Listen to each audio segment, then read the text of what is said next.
Sebenarnya rasional mengenai larangan tu bukan fokusnya melarang sahaja, tapi dia adalah untuk melindungi kesihatan anak-anak kita pada jangka masa panjang, dan dalam masa yang sama kita nak jadikan sekolah tu adalah satu medium untuk pembentukan tabiat pemakanan untuk anak-anak kita semenjak usia muda lagi. Makanan viral tak sihat ni, macam mana nak kawal sebenarnya budaya food trend ni? Of course, kita kena guna pendekatan digital. Kedua, daripada segi pihak sekolah ataupun pengusaha makanan tu kena lebih kreatif dan penuh inovasi.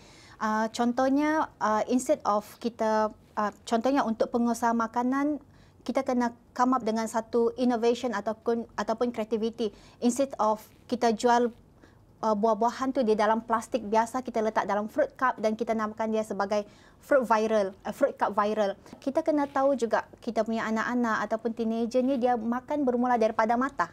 Jadi kalau makanan tu dia nampak tak cantik ataupun dia nampak tak colourful, terlampau bland, memang diorang tak mau ambil makanan tu. Kalau kita nak dekat dengan hati anak-anak kita atau pelajar, mungkin kita wujudkan satu influencer pemakanan sihat.